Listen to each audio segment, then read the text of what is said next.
Maggie is a design anthropologist. She's originally from London, but also grew up in international schools in Hong Kong, Vietnam, Thailand, and Singapore.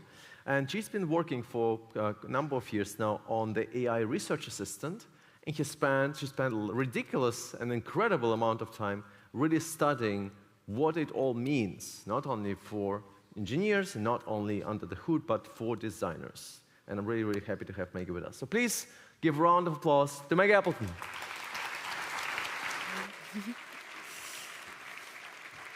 Hi. Thank you, Vitaly. Hi, Antwerp. I'm really excited to be here. I love Smashing Conference. I've done a few of these. I first actually did this talk a year and a half ago in Freiburg. I'm going to do a little quiz in a second. I'm going to see how much has changed. I can't see you all very well because of the lights. OK, now I can. We're good. So yeah, my talk is about language models. At this point, we hopefully all know what language models are, right? GPT-4o, ChatGPT, Claude. These have been the hot thing for the whole last 2 years. So I want to get a sense of everyone's experience with them. Can you raise your hand if you've never used ChatGPT or any other language model? OK, no hands, exactly. A year and a half ago, it was 80% of the audience. I think they were like, it was like a protest or something, but incredible, right? OK, please raise your hand if you regularly use language models every day at work. OK, that's looking close to 90% to me, if not 100. Again, there were like 8 hands. Who has worked on integrating language models into a product? OK, a fair few. Yeah, that was like 1 hand last time. OK, so we've come a long way, which I'll talk about. Obviously, there is a lot of hype and noise and like really outlandish predictions about the coming singularity or humanity's death because of these models.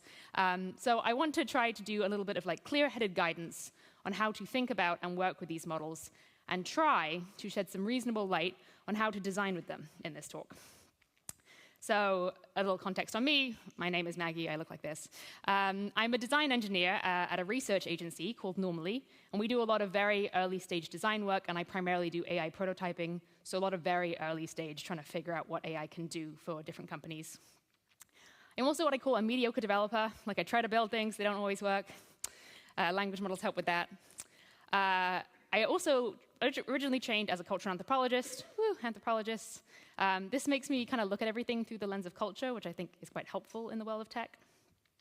And I'm also what I would call a tools for thought enthusiast, meaning I'm very excited about building tools that help humans think better, more reasonable, critical kinds of thoughts. So before I dive into talking about language models, we should do a very quick overview of like what actually are language models on a technical level. So to make a language model, you first need an enormous volume of text. Words, you need to use this as your training data. So the companies who make these models, they usually don't release their training data. We're not entirely sure exactly what goes into them, but given that there's a limited amount of text in the world, we can make some educated guesses. So for GPT-3, we know that it primarily used text scraped from the open web. There's 2 data sets. One's called Common Crawl, and one called WebText2. And these are things like Reddit, blogs, news sites, everything you can imagine just scraped into one huge pile. They did also train it on a whole bunch of published books, so there's some like legitimate edited material in there. And they used the entire of Wikipedia, which still only added up to 3%. And then they put in some other random sources we don't really know about, but this is the vast majority of what most language models are trained on. So they took all that training data, and they fed it into what we call a neural network to build a huge mathematical model of human language. So this neural network looks at how we structure words and sentences and the relationships between them. So it looks at the fact that most sentences that contain the word tax are also going to have words that relate to income and deadlines. Sentences that have the word mitochondria in them are likely going to occur near cells and energy. And sentences that include the word sausage rolls might occur near Greggs. I know you don't have Greggs here. It's a very popular bakery chain in the UK. If you ever go, get their sausage roll. So these models encode what words tend to occur near other words and what order they tend to go in. And we can think of this model as a kind of enormous space where each word is represented by a single point in that space. This space is sometimes called latent space. And the position of each word is represented by a very long string of numbers called a vector. And that tells us its exact position in space. So the position of the word tax is going to be spatially near words like forms, and loophole, and accountant, because they all share very similar aspects or qualities, like being related to governments and money and law. Because all of these words are represented by numbers, we can do some fun maths with them. So if we take the vector for sausage, and we add the vector for German, we get bratwurst. If we instead add the vector for American, we get hot dog. If we add the vector for more cooked, we get charcoal. And if we add the vector for less cooked, we get pig. So the cool thing here is these are mathematical operations. We've essentially made a super advanced linguistic calculator. And what we're doing here is moving around a map of human concepts that the model has learned from our language. So Americanness, Germanness, and cookedness are only a few dimensions in this space.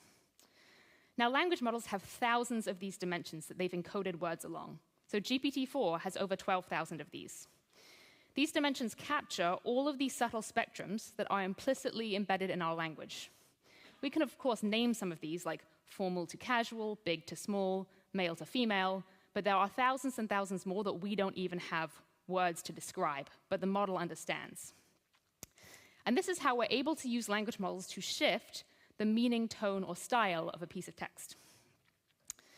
And we've also started to be able to draw literal maps of some of these dimensions by looking at how models pay attention to certain things in their training.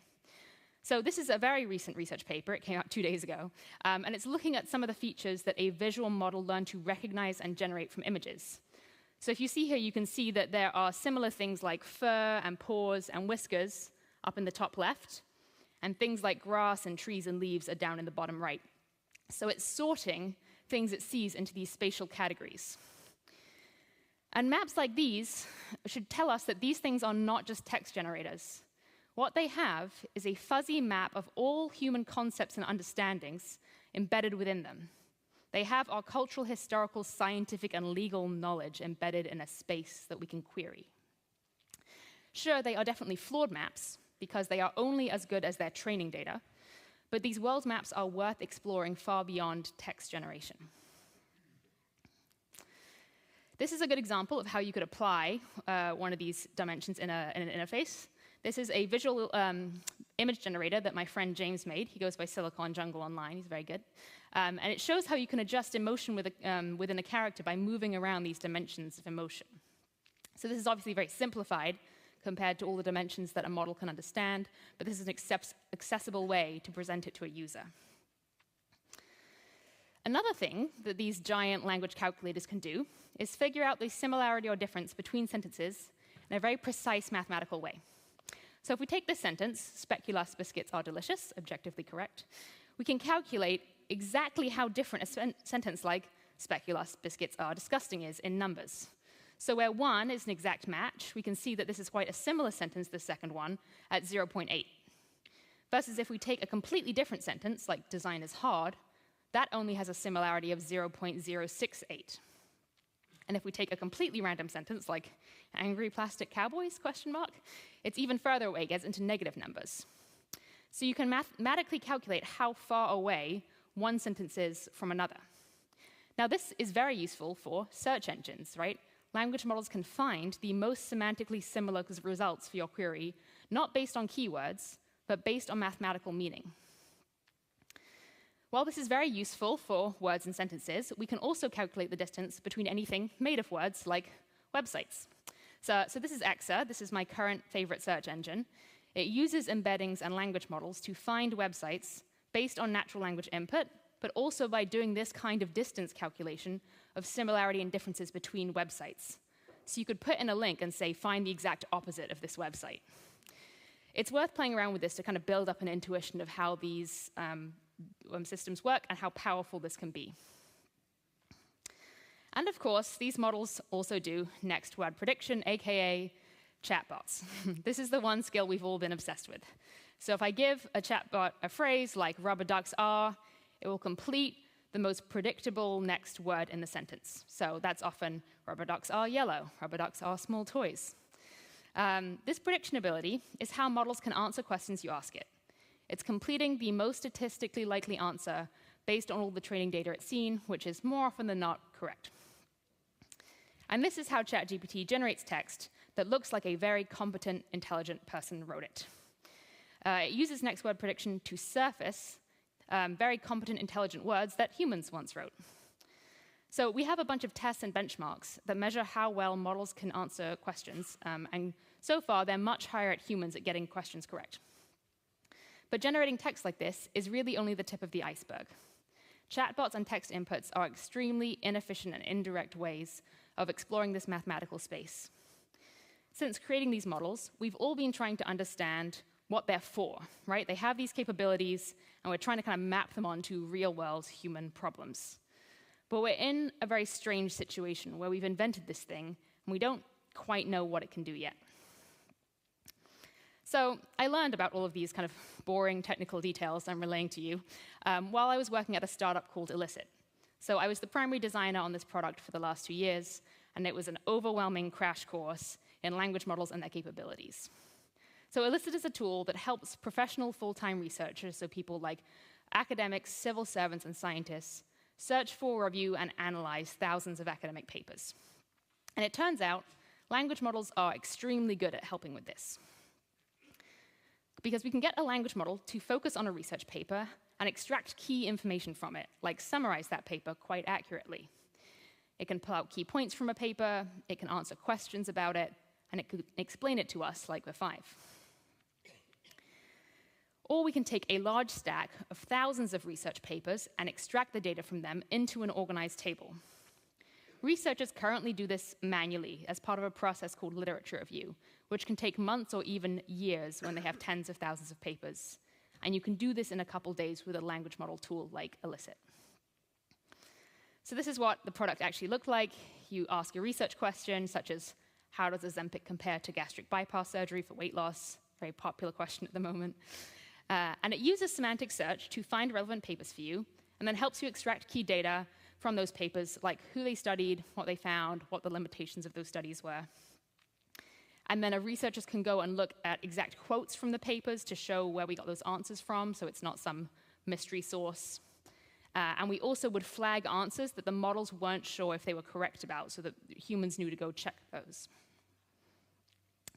So in working on this product, I had to think a lot about how to responsibly design interfaces that are backed up by language models. There are many fascinating challenges around trust, reliability, truthfulness, and transparency. And because our users were scientists, they cared a lot about getting the models to respond accurately. And I'll talk more about some of the techniques we developed for that a bit later on. While working with these models is very hard, we know they hold a lot of potential. There are a lot of very tedious workflows and knowledge tasks and difficult research challenges that language models can make easier. And this will hopefully free us up to do more important work, which is why I think they're a very important tool for thought. So I have a lot of thoughts here, but this is mostly going to be about why language models are such a mysterious, finicky pain in the ass to design with. It's also going to be about useful ways to think about language models, the tension between traditional programming and language models, and why I think we should design models to be tiny, specialized reasoning engines. But back to this for a moment. I'm sure we've all heard things along the lines of like ChatGPT lies. This is like the big warning of our age. These are some classic examples. If you ask ChatGPT what the world record is for crossing the English Channel on foot, it will first say 12 hours and 10 minutes by some guy named George. Fine. If you ask again a few moments later, it says 6 hours and 57 minutes by someone named Yannick. Ask a few minutes later, it's back 10 hours by someone by Chris. At this point, we know not to trust ChatGPT for anything related to English Channel crossings. And just in case anyone missed the joke, you cannot cross the English Channel on foot. It's a body of water. And there's no world record. Here's another one where ChatGPT first gave the correct answer to 1 + 1, but when challenged, decided it was indeed 3. I love this one from one of my coworkers. He was trying to get GPT-4 to give him a horse riding an astronaut, which it failed to do, but insisted it had, and then failed again, but insisted it had, and then failed again, but insisted it had. So we can only conclude it's against horses being the dominant species in this relationship. This is a very infamous suggestion from Google's AI when they first added it, that you should add glue to your pizza sauce. Obviously, do not do this. So we politely call this phenomenon hallucination, right? This is when language models say things that don't reflect reality or fail to give us the thing we asked for. In ways, it's like a very smart person on some kind of mild drugs, and they're sort of confused about who they are or where they are. Because it's just making predictions based on its training data, and it doesn't have access to the real world to check its answers. The trouble is that models are simultaneously incredibly dumb and incredibly capable. And we have to reconcile these two realities. So this chart is from when OpenAI released GPT-4, and they published its performance on a set of standardized exams, things like the GRE, SAT, GMAT. It scored in the 90th percentile for the bar and SAT, and the 99th for the GRE. This is way above what most humans get. And it's really hard for humans to get these kind of scores. These tests involve lots of comprehension and reasoning beyond just memorizing facts. So this incredible contrast between model capabilities and their limitations is really difficult for us to reason about. GPT-4 even beat out humans on creativity tests, the thing that's supposed to be our special sauce. This study from May tested 100,000 humans on standardized tests for divergent thinking and creative writing against a whole bunch of language models. And humans did have the edge over most of the models, but GPT-4 beat out everyone. So these were humans scoring the outputs blind, not knowing whether it was from a model or a human, and then believed that everything GPT-4 came up with was more creative and original than what the other humans came up with. So I like to call this capabilities gaslighting. For those of you who don't know, gaslighting is when someone purposefully tries to make you think you're going crazy by denying your reality, manipulating you, and lying to you, which kind of feels like what these models are doing.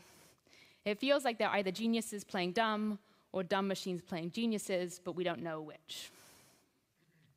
So how are we supposed to think about building and working with these models? I find it helpful to think about language models as squishy. What do I mean by squishy? So language models feel like something organic and biological rather than something mechanical. It's like we grew them rather than built them. We don't fully understand how they work, which is very unusual for a creation. It would be very strange for us to have made a car and then not understand what parts made the wheels turn. But that's the situation we're in. Language models are often referred to as black boxes because of this lack of understanding. I also think they're a little bit evolutionary, in that we use a process called deep learning to train models.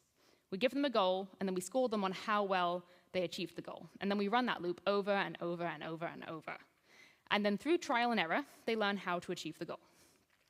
Like evolution, they're optimizing for a certain outcome in a particular environment, and then they're adapting to be successful at it. They also often have emergent skills and surprising behaviors that we don't expect. So it's very hard to predict what they're going to be good at, which makes them a little bit like natural phenomena that we need to run lots of experiments on to learn how they work. Now, AI and ML researchers often talk about language models as alien minds that we've stumbled onto. So this is Andrej Karpathy. He's very famous. He co-founded OpenAI.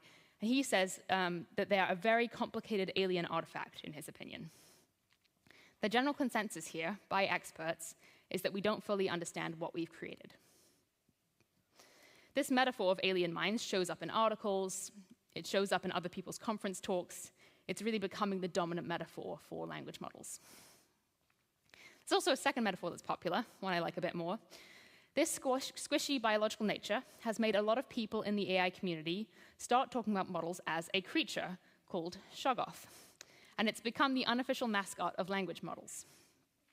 Now, Shoggoth originally is a character from H.P. Lovecraft's poems. And it's described as a massive amoeba-like creature made out of iridescent black slime with multiple eyes floating on the surface.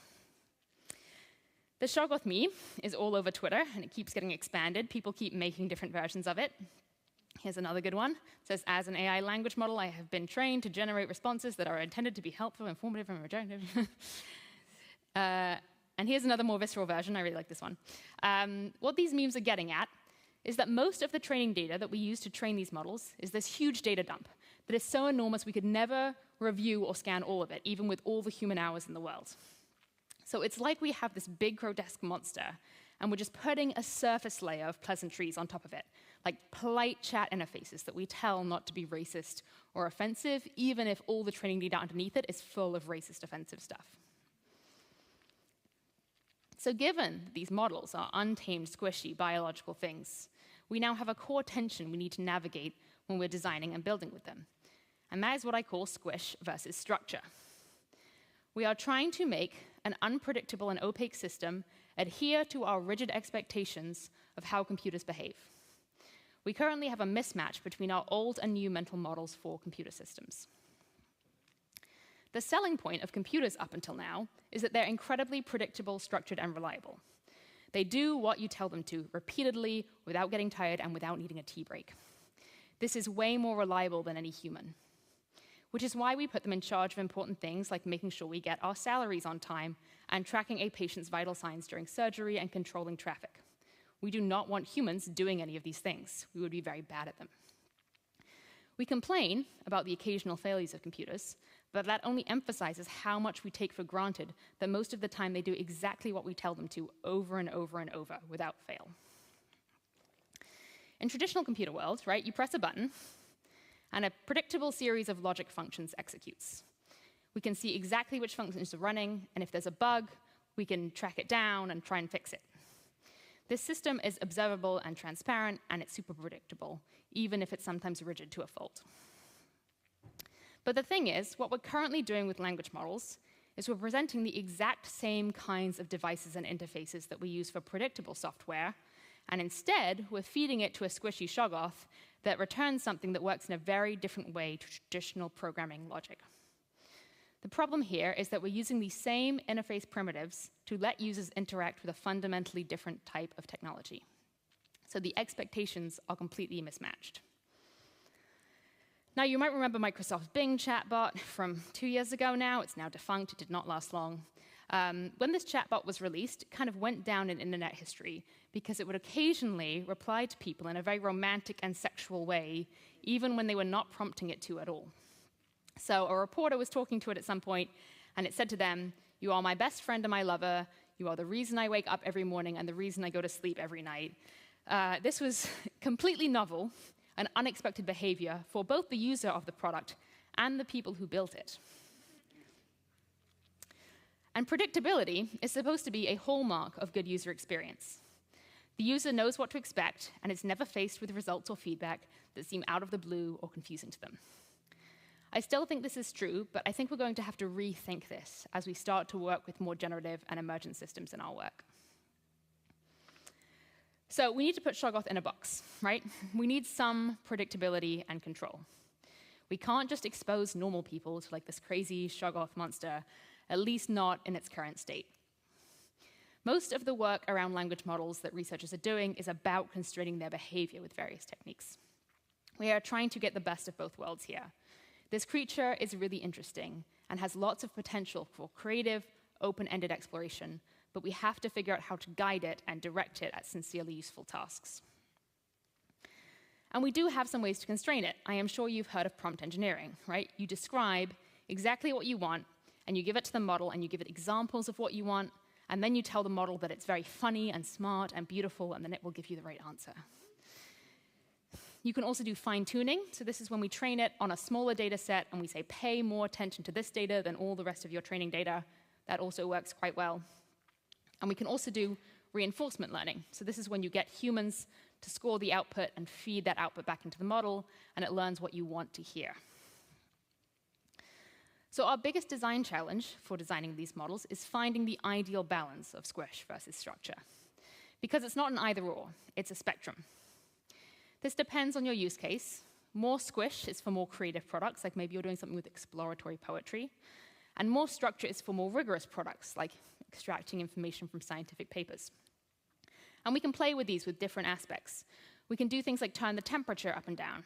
Temperature is a measure of how random the response from a language model is going to be. So a temperature of 0 is no randomness, give me the most predictable thing you can. And anything over about 0.7 begins to get weird. 0.7 is what people usually use for like creative products. We can also adjust how much reinforcement learning we do. And we can adjust how much prompt engineering we do. Like, do we say, only give me structured JSON as the output? Or do you say, OK, you can do more free form any text you want outputs. And Squish will end up giving you a lot more surprise and creativity, and this is maybe the thing to be experimenting with. And then Structure is going to give you outputs that are much more predictable. And for most products, you want to be somewhere in the middle here. This is what I might call the Goldilocks zone. Too far on the right is what we could get from existing computing systems. So there's no point using a language model for it. It's just going to be more expensive. And too far on the left is like things get very weird over there. The outputs are just too far outside the realm of anything that could be useful to us. To show you an example, this is OpenAI's Playground. This is a useful thing to poke around in whenever you can. I've got GPT-4 up here, and I'm going to set the temperature to 2, which is really high. And I'm going to ask it, I think I ask, what book should I read to learn more about architectural history? Something GPT-4 would usually be pretty good at recommending books on. And now I send off the answer, and you'll quickly see it just devolves into like absolute nonsense. Doesn't even begin with a traditional sentence. People will say they're more creative at higher temperatures, but this is not like good creativity to us. This is like, we think good creativity is like a small twist on like existing things we know. Like, oh, that's a clever twist on that established idea. Random strings of letters and like symbols and spaces are not what we think of as like good, useful creativity. I also mentioned before there's a few other ways to solve Squish. And there's one that we very specifically focused on at Elicit that got us a lot of mileage. And that's making language models compositional and treating them as tiny reasoning engines, not sources of truth. So compositionality simply means taking a very large, complex cognitive reasoning task and breaking it down into much smaller, more manageable subtasks. Let's say I want the answer to a question like, what are the side effects of magnesium supplements? This is the sort of thing we would all Google in the before times. So when I ask the language model, GPT-4, this question, I get a pretty complete answer with a list of side effects. And I'm like tempted to just trust this. This looks and reads pretty legitimate, you know? The problem is, I have no way to validate or debug this answer. Like, I don't know the source. Like, is this based off medical research? Like, did this come from someone's random blog? This has one input and one output, and we have absolutely no idea what happened in the middle. So we cannot check or validate the model's reasoning. One way to improve this process is to think about how a human would rigorously answer this question and build a system with language models that mimics that. So first, we might search a trusted database like Google Scholar for relevant papers on the side effects of magnesium. We could then get a language model to come into the process and help us read all the titles and abstracts for these papers and summarize them, and then rank them by how semantically similar they are to our original question. And then we can do like sensible old school techniques like filtering for citations on some of these. And then we could get a language model to generate and ask a bunch of sub-questions to answer, like, well, how does gender and age affect this? You know, what dosage level affects these side effects? How common is each side effect? And we could kind of recursively run the system on each sub-question. And then finally, get it to condense all of its findings back down into a summary paragraph. Now, this approach would at least allow us to go inspect the inputs and outputs of each substep and see how it reasons along the way. As we all know, like the answers here will at least be informed by scientific papers and not mystery internet content. This approach is also sometimes called prompt chaining, as if like you make a chain of commands. So it combines language models with other tools like web search, traditional programming, pulling information from databases, and these things will help make up for their weaknesses. As part of this, we can also get language models to engage in some fairly primitive cognition, but it does improve their outputs. We can do it to tell it to do things like reflect on the data you've seen and plan your next action and then execute it, or critique your own work and look for flaws. We can also include humans in this loop to redirect the model if it's going off track. This involves interfaces that allow you to see what it's doing in real time, but people are working on these kind of things. And each step in this prompt chain should be like a tiny reasoning engine. It should do one very small cognitive task and be optimized to be very good at it. These engines could be things like summarize this text, extract structured data from it, find contradictions in it, compare and contrast these two claims, generate more research questions. And then we can run these engines over data that we actually trust, right? This could be scientific papers, it could be our own personal notes, it could be Wikipedia. And then we always have small observable inputs and outputs at every stage. The larger point here is we should not be outsourcing complex reasoning tasks to these big, crazy Shoggoth models. If you can't see how it reasons, why would you trust its reasoning? I've been talking a lot about the technical implementation side of these language models, but these principles apply to design as well. I see a lot of products that try to outsource too much of their cognition to both language models and the user. Most of them look something like this, right? The magic AI will do anything you want. The user has to then think, well, what can I do with this? What should I do? What was this built for? What is this thing intended to do? Right? This thing has no affordances. There are no knobs or door handles on this thing guiding you on how to use it. This is offloading a ton of cognitive labor to the user. You're going to make them be a prompt engineer and understand exactly how this system is going to optimally respond to them. They have to figure out exactly how to get a good result out of it. Because the thing is, it can't actually do everything. If I type in here, deliver me a large cappuccino in 30 minutes, it's not going to do it. This is an AI feature on a well-known note-taking app I won't name, but it's frankly not that different to the previous screen. They have now added other pre-baked commands to this app that you can run, but it's still very open-ended. The user has to figure out how to use this. So instead of making these generic interfaces, I think we should be designing language model systems that do a set of very specific tasks well. We should make tiny, sharp, specific tools with these models. Back when I first started working with language models, around 3 years ago, I mocked up this interface for a writing tool that I didn't build, but I was like, this seems like it could make sense. It's in the right philosophical direction for me. I added things like you just highlight a sentence and you say, find evidence about this, say more about this, rephrase this, just do this one small task. I think of this as language model tools being spell check sized, right? One small thing, well. And then on the back end, this actually allows you to optimize your infrastructure around that task and optimize your prompt engineering around it so that users get good results every time.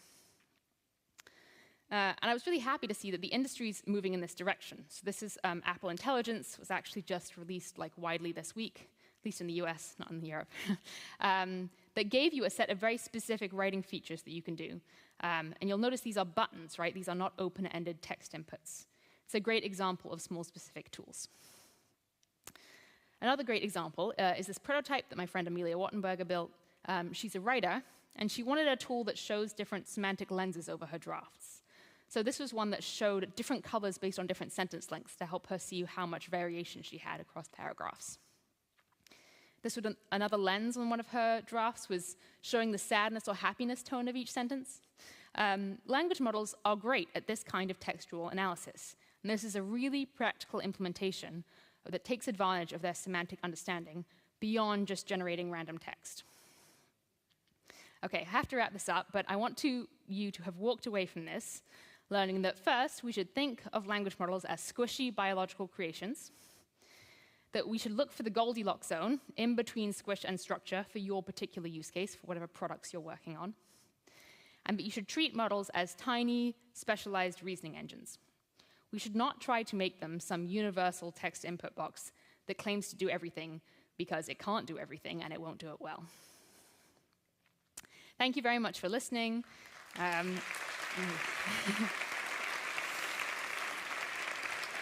I'll say I have writing and all my, if you want notes and slides from this talk, it's on my website, maggieappleton.com. And I'm also trying to move from Twitter to Blue Sky, which a whole bunch of the tech community just did this week. Get on Blue Sky if you're not on it. We're all there and trying to make it a lovely place away from Elon. Fantastic. Thank you so much, Maggie. Wow, fantastic. We have so many questions in here. Okay. Maybe one thing I want to just start right away. We often been having this conversation that, large language models, they are not knowledge databases. They contain all this information, but the point is not to deliver the best, the most accurate answers, but the most likely answers, or probable answers. Do they know, though? So because you mentioned that you actually can provide a confidence score, right? Can they know that they don't know? How does it work? Oh, I wish I knew the technical details of that. We had a really smart backend engineer who built that feature, and I think it took him 6 months to figure out a way to get a legitimate confidence score out of the models that involved a lot of math that I will never understand. And it was still a bit of an estimation. We had 3 levels. Like green was like it was over 80%, orange was somewhere in the middle, and then red was like it thought maybe below 40. But we trusted it was like accurate enough, but I could never explain the mathematical calculations the guy did to figure that out, which is the hard thing in this field is even people who spend time reading boring PDFs on arXiv like I have to do, I still don't get a lot of the crazy calculations happening in the papers. Okay. Lotus asked actually right away, just when you started speaking, why do language models, even on data, let's say research data, that you give them, sometimes give incorrect answers? So if it's heavily scoped, right? Example, I asked ChatGPT to give me exact quotes from users out of the data that I have, and it still made things up. This is probably about something called a context window, which is like the amount of working memory that a language model has at any one time. So if you think of like, you have high working memory of today, because it just happened. But if you try to remember what you ate for lunch 3 days ago, it's really fuzzy. Language models have the same problem, where if we're expanding their context windows all the time, but the larger the context window, the more likely they are to make mistakes. And people are developing techniques to make it so you can have a large context window and they remember everything in it, but they start to lose stuff when it really gets too big. So this is why. So this is also why they kind of keep forgetting things, right? Yeah. Yeah, but I think if you're on an enterprise plan on ChatGPT, then they are less forgetful. Yeah, we're working on techniques like people might have heard of RAG, which stands for Retrieval Augmented Generation, which uses a mix of traditional programming, search techniques, and language models to be able to try to pull information out of databases, large databases, more accurately and return correct answers. But I think we're still working out, like, making sure it's 99% accurate every time. We're not there. Yeah, I also think like, just I think a couple of months ago, I heard this talk where the point was that in the beginning, we were looking at LLMs and they would ask, let's say, ChatGPT, what's the weather today in Antwerp? And wouldn't be able to answer that question because it has a learning cutoff time. Yeah. But today it's different because we kind of moved into this world of RAG, right? Where if it doesn't know, if it doesn't have this data, then it will try to find it on the internet, kind of combining the search capabilities. Yeah. But I guess the question there is, would you say that in most of the time when we're designing AI applications today, they would be based on RAG, or is it not quite like that? It depends on the use case. I think the vast majority of like trying to solve real-world human problems will involve RAG. I mean, anything that's like you're trying to build a tool for doctors or lawyers or finance people, you're kind of using RAG. If you're really trying to be like, help me write creative poetry, maybe not. Yeah. Makes sense. Furkan is wondering, how can we utilize AI in designing user interfaces? Our managers expect us to use as much AI as possible. I can sense the weight coming in here. But little do they know is that creating interfaces and creating static images are very, very, very different things. Okay, so the person's asking, I feel for them. I'm sorry anyone who's been told, like, you have to put AI into this, and you're like, but why? And they're like, well, because, like, we need AI in this. And you're like, again, but why? This seems to be the problem. I think we're getting over, I'm hoping the bubble is bursting, the AI bubble of, like, this is going to solve every problem in the world. It obviously will not. It is useful for some subset of problems in the world, and maybe that bubble is bigger than we think, but it's not this. It's not like every problem. So I think this happens a lot. Managers just are like panicked, and they go, we need all our employees using AI for all their tasks, and we need to put AI into every aspect of our product. And they have absolutely no idea what problem they're solving. This is like an age-old design issue, right? Like throw the shiny technology at the human problem. So the question was how can we actually use it to implement things in well, I guess interface design? Both. How can we utilize AI in designing interfaces, but also how do I guess argue? Oh, argue against it. Yeah, I mean, it depends on the manager, but if you kind of have to be like, well, what problem would you like me to solve with it? Is it like you think I'm not going fast enough? You think I'm not implementing my own designs? I think that could be an argument soon that they do make coding much more accessible, especially for designers can kind of get in there and mock up your own stuff or like make prototypes with it. But I think you'd have to just ask, like, well, what exactly is the problem with the way we do things now, and what do you think is not good enough? And then maybe we could explore how AI could help us work faster or work more efficiently or communicate better. Like, you've got to apply it to a specific problem. Yeah. I also think like there's, I don't know, maybe it's just me, but I always stumble upon these videos of somebody desperately trying to explain to AI what it wants to generate. I need this set of dumplings, and then it goes like forever explaining no, not like these dumplings, this is a different type of dumplings, and kind of keeps going, and it seems like it's an endless way, like really typing prompts over and over and over and over again until it gets nowhere anyway. And once you need to be very precise, like moving pixel, I mean, move it by 10 pixels or whatever. No, it's just not working this way. Yeah. I guess one question is, how does it work? How do you actually get AI to be a bit more precise in what it's, to manipulate a bit more precisely? Yeah, I'd say the lowest hanging fruit for any of us here is like getting quite good at prompt engineering. There are some really good open source guides you can Google and read online. I know Claude has a good one. There's a really good one that's on GitHub that's just kind of like Prompt Engineering 101. Spending a couple hours skimming that kind of material, you'll find there are these, like, some of them strange, quirky techniques. Like, to be perfectly honest, saying you are a very intelligent chatbot and like you're really smart and knowledgeable and blah blah blah blah blah, and then ask your thing, it gives you better answers. Like, it's more accurate. It sounds ridiculous, but like that's how they work. And you'll learn to do things like give it a certain number of examples of exactly the kind of output you want. Like, if you can get quite good at prompt engineering, it really levels up the quality of answers you get back from chatbots. Mm-hmm. Staying on the topic of prompt engineering, Tatiana is wondering, I read an article which states that giving too many details and too many instructions in your prompt can also confuse AI and give incorrect results. Is that true? And if yes, then how do we find this balance in a prompt? I guess that really depends on the size of the prompt. It gets back to the context windows thing. Context windows are quite large at this point. I think they're usually 8,000 tokens, and tokens are roughly words, but not quite. If you're putting in a big, huge thing and it does have lots and lots of details, it might forget some of them. So you do want to at least be efficient with it. Like, here's examples of inputs and outputs I want. Like, here's a very specific description of what I want out of this. As long as that's not getting huge, you should actually improve your outputs, but maybe there's a fall-off point where if you're making it the entire 8,000-word context window, it's going to forget some of the stuff you told it. Mm-hmm. And how do you actually integrate AI into your work these days? What do you find most useful? What tools are you using, and how does it all work together? Yeah, I use it heavily. It's it has really changed my perspective on exactly how useful these things are and for what. Primarily because I work as a prototyper. So my whole job is writing like throwaway code that does not need to ship to production and just needs to like test design ideas, like, can we do this? What's the quality of results we get from this? So I live in Cursor, which is a VS Code fork that has AI integrated into it. I use Claude a lot for planning. So a lot of the stuff I'm doing is just saying, okay, we're trying to build whatever it is, a mobile app or a website, like here's the problem we're trying to solve. And I have it help me write specs the same way a product manager would, and then use Cursor to really quickly generate code. I will caveat that by saying I've worked as a front-end web developer in some capacity for like 5 or 6 years now, so I already had a bunch of pre-existing knowledge of JavaScript and React and HTML and CSS. I think it's a lot harder if you don't come in already knowing the fundamentals of web development, because once you do, then you can generate code and you can see where it's screwed up and debug it and like work your way, because it can't solve everything, it'll screw up. And you need to understand how to like do the extra meta layer of work to get it to go in the right direction and prompt it well. But if you have foundational web development experience, using Cursor to speed up your work, I think, is a complete game changer. It's so much faster. You know, that point where you're like, okay, I've like made my plan. I know I've got to make like these 6 components. I've got to like pass this data here. I've got to set up an API route.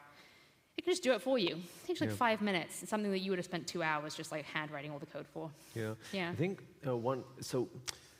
in the beginning in 2022, when ChatGPT came along, and we have this moment, like we have this cutoff date time when it actually has learned something. And so if you ask something today, then about today, it wouldn't give us an answer. So we ended up with RAG. But then we still have a big issue around sustainability and the cost of AI. Yeah. And I read an article at some point that many companies are desperately trying to invest a lot of resources into caching prompts and responses. Well, not prompts, but caching responses to prompts. So once you type in a prompt and then somebody else has asked something similar or similar enough, then they would kind of deliver the same thing, so it doesn't have to prompt this entire machine to generate this new thing for you, right? Do you see this happening at scale? Because, I mean, as more and more people are using AI, it really has been adding up, and it's really expensive for the planet. Yeah, yeah, I mean, there's like this joke, like every single time now that you get like AI responses in every single Google search, and sometimes they're not even that useful, and we're just like burning all this energy on like slop is like the term for it. It's like the AI equivalent of spam. Like no one wanted this and it's not useful, and we just like burnt a bunch of electricity to make it. On the sustainability question, I know the people at the big companies, funnily enough, are interested in what they would call it making it more efficient because of costs. Like, it does matter that it's burning all this energy and like in a global warming crisis, but also it's incredibly expensive still. Yeah. Like, none of us know the internal finances of OpenAI, but we have to assume they're running a loss by making ChatGPT so cheap for all of us. Like, even though they made the model, they're still having to like run God knows how many GPUs to like make all this work all the time. So I think the bet they're hoping for long term is that we will figure out new techniques to make models more efficient and have lower energy costs. There's no guarantee that'll happen, but that's the industry's bet right now, so that it will bring down both costs and electricity usage. But things like caching, I think are an excellent way to do it, but I think we need a lot more technological advancements and techniques to help bring down the energy amount, because with the way it's being like frivolously rolled out and put into every product, it's just burning all this energy for like, frankly, not that much like payoff or value so far. Yeah, to find out what are the 5 movies to watch tonight, right? Yeah. So this kind of the purpose. I think also one interesting point to bring up here is that very often when somebody asks you to bring in and build an AI feature, it might be a good idea to kind of reply with that by suggesting that, well, maybe we should explore the costs that it has as well. Yeah. Sure, you can design whatever, right? This is not going to be a problem, but then once you have to build it in, and you have to run it, and if it will be heavily used, then it might really add up to quite a bill. It's not cheap, right? It really isn't.